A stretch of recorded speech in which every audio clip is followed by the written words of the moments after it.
Приветствуем наших подписчиков и гостей канала Эзотерика для тебя, друзья. Мы вас всех приветствуем в изобилии и достатке. Сегодня в этом видео мы с вами уделим внимание 5 апреля. Поговорим о народных приметах, о народных традициях, а также что можно и чего категорически нельзя делать в этот день. Итак, друзья, далее все более подробно в этом видео. Прямо сейчас ставьте лайк этому видео, а в комментарии пропишите следующую волшебную фразу, которая звучит, друзья, следующим образом. Бог богат, и я, ваше полное имя, богата. Истинно, да будет так. Прописывайте эти слова, пожалуйста, не ленитесь, и в вашей жизни действительно будут происходить изменения. Ну а мы с вами начинаем. Вы знаете, православная церковь имеет множество святых, которые почитаются в разные дни года. И одним из таких дней является 5 апреля, когда церковь почитает память преподобного мученика Никона, это епископа и его 199 учеников, а также преподобного Никона Печерского. Этот день напоминает верующим о важности духовного подвига и преданности вере, а также об образце жизни, который эти святые представляют для нас. Святой Никон был епископом Лампкасийским и в период гонений на христиан в Римской империи. Его жизнь служила примером несгибаемой верности и преданности Иисусу Христу. Вместе с 199 своими учениками он открыто исповедовал и проповедовал христианскую веру, несмотря на преследования и угрозы. По преданию, Никон был сослан в изгнание в Константинополь, где и продолжал проповедовать и призывать верующих к соблюдению веры. В конечном итоге Никон и его ученики стали жертвами гонений и были мученически убиты за свою веру. Их жизнь и смерть стали свидетельством силы истинной веры и преданности Богу. Также в этот день, 5 апреля, почитается преподобный Никон Печерский. Преподобный Никон Печерский является одним из самых почитаемых святых в православии. Он был основателем и наставником Киево-Печерской лавры, а его жизнь и подвиги служат источником вдохновения для многих верующих. Никон Печерский отличался аскетическим образом жизни и глубокой преданностью Богу. Он стал наставником для многих монахов, а его духовное учение продолжает вдохновлять и наставлять верующих по всему миру. В народном календаре 5 апреля получило название Никон или Никонов день. Этот день стал символом не только празднования святого, но и времени, когда люди обращались к народным приметам, традициям, обрядам для предсказания будущей погоды и сезонных изменений. В день Никона народные приметы и традиции связывались с прогнозированием погоды. Дело в том, что характер погоды 5 апреля мог дать представление о том, каким будет апрель и каким будет лето в этом году. Если день выдался ясным и солнечным, то это обещало благоприятные погодные условия в последующие месяцы. Но если погода облачная или дождливая, то это могло предвещать прохладное и нестабильное лето. Такие народные приметы основаны на наблюдениях за погодными условиями в определенные дни года и традиционными верованиями народа. Хотя они не имеют научного обоснования, многие все еще следуют этим народным приметам и верят в их силу, и не зря. Также обращаем ваше внимание, что святой Никон известен как покровитель шашечной игры. Дело в том, что его святая заступническая молитва принесет удачу и победу в этой игре. Поэтому многие игроки обращаются к святому перед началом партии, надеясь на его помощь и поддержку. На Никонов день наши предки проводили тщательную уборку как внутри дома, так и в саду, в огороде. Этот день считался благоприятным для уборки и наведения порядка, чтобы очистить дом от негативной энергии и приготовить его к новому времени.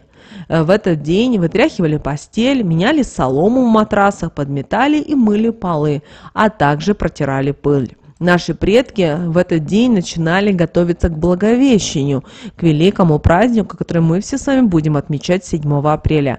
Также, друзья, вы можете зайти на наш канал, и у нас на канале вышло новое видео касательно Благовещения. Обязательно посмотрите, там много будет очень интересной и полезной информации.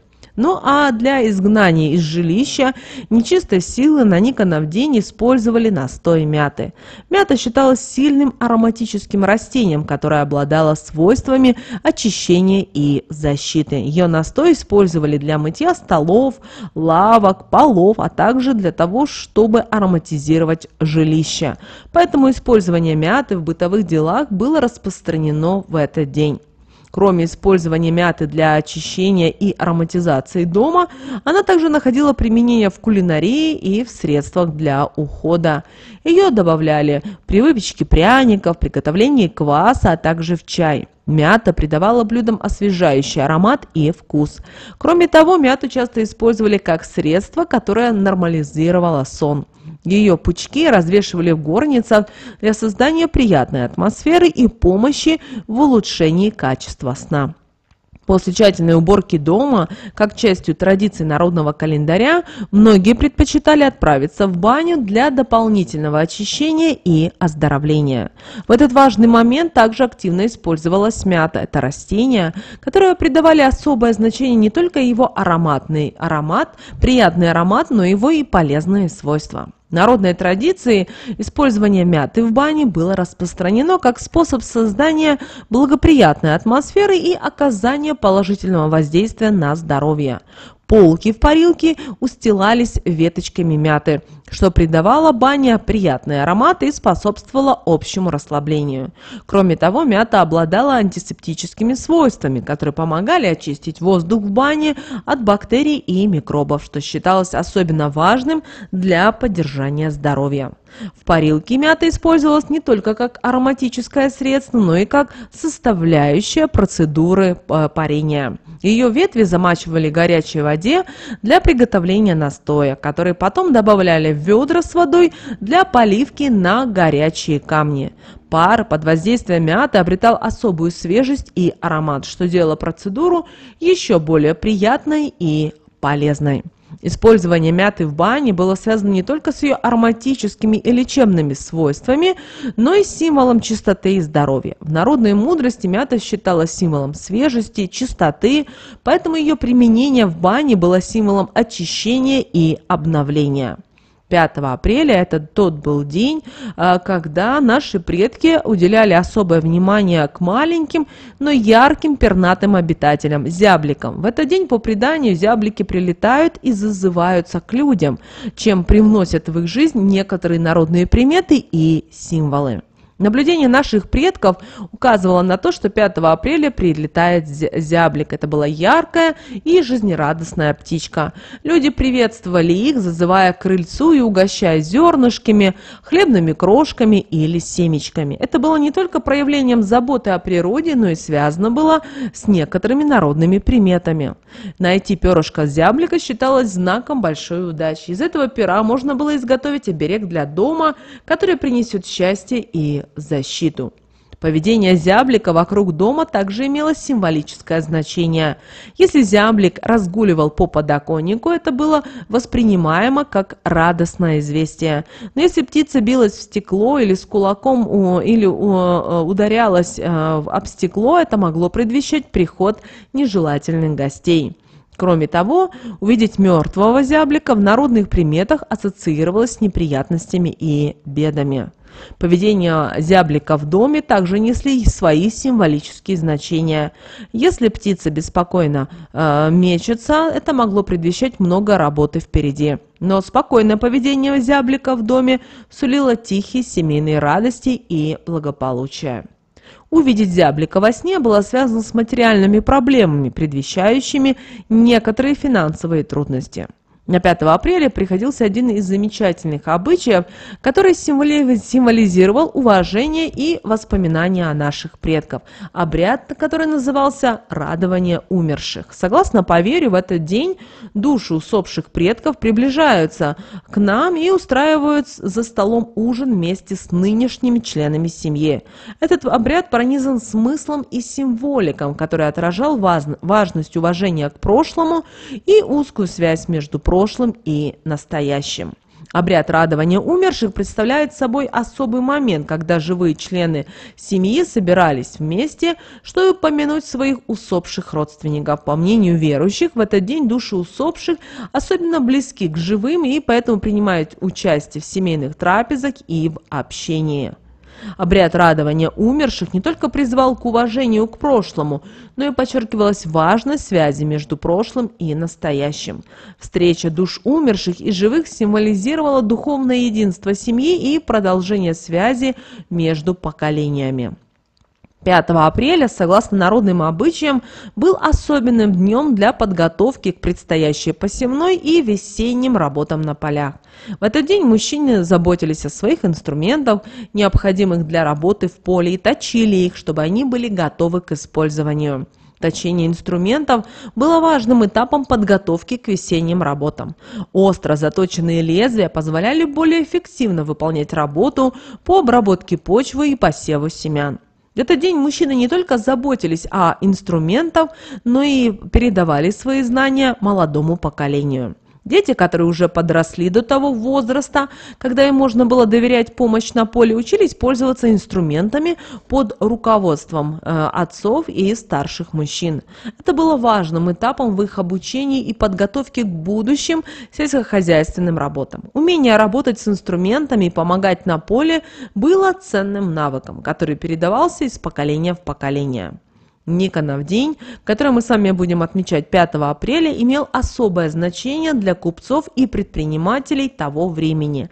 Согласно народным традициям, этот день был временем, когда торговцы проводили различные ритуалы, обряды, читали магические слова с целью привлечь удачу и процветание в своем предприятии.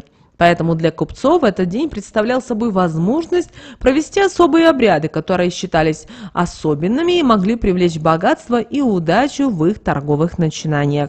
Это было время, когда уделялось особое внимание стратегиям, целям, а также проводились обряды для привлечения покупателей и увеличения продаж.